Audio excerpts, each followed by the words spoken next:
حضور صلی اللہ تعالی علیہ وآلہ وسلم اللہ رب العزت کی سب سے بڑی نعمت ہے۔ حضور علیہ الصلوۃ والسلام نعمت عظمیٰ ہے، نعمت کبریٰ ہے۔ اللہ رب العزت کا قرآن پاک میں قاعدہ یہ ہے کہ جب تم پر کوئی نعمت اتاری جائے تو تم پر اس کا شکر ادا کرنا واجب ہو جاتا ہے۔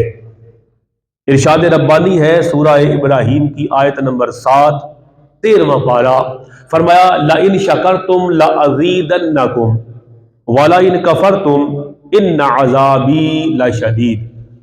اگر شکر ادا کرو گے تو میں نعمت کو زیادہ کر دوں گا، نعمت کا فیض اور برکت بڑھا دوں گا، اور اگر ناشکری کرو گے تو ان عذابی لشدید، شدید عذاب میں مبتلا کیے جاؤ گے۔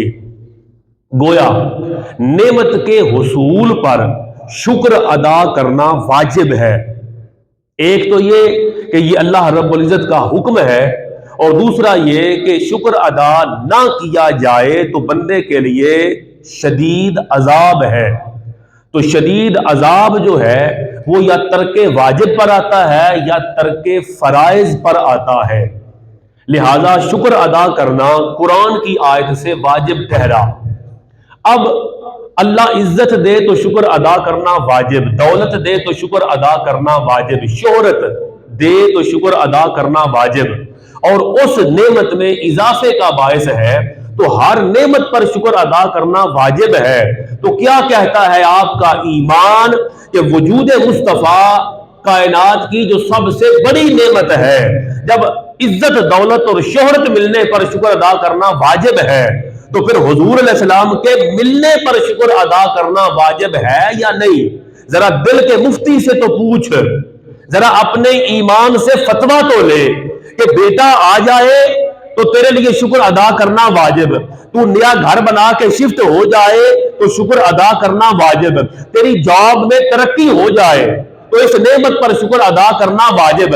ارے ہزار نعمتوں پر شکر ادا کرنا اگر تیرے لیے واجب ہے تو مصطفیٰ پاک تو وہ ہستی ہے، وہ وجود ہے کہ کس وجود کی برکت سے اللہ رب العزت نے ساری کائنات کو تخلیق فرمایا۔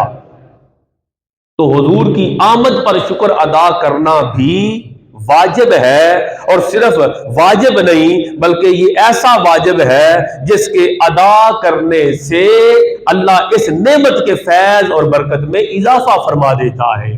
جو عزت دولت اور شہرت کا شکر ادا کرو تو عزت دولت اور شہرت میں اللہ اضافہ فرمائے گا۔ حضور کی آمد پر خوشی کا اظہار کر کے اللہ کی بارگاہ میں اظہار تشکر پیش کرو تو اللہ تمہارے ایمان میں اضافہ فرما دے گا۔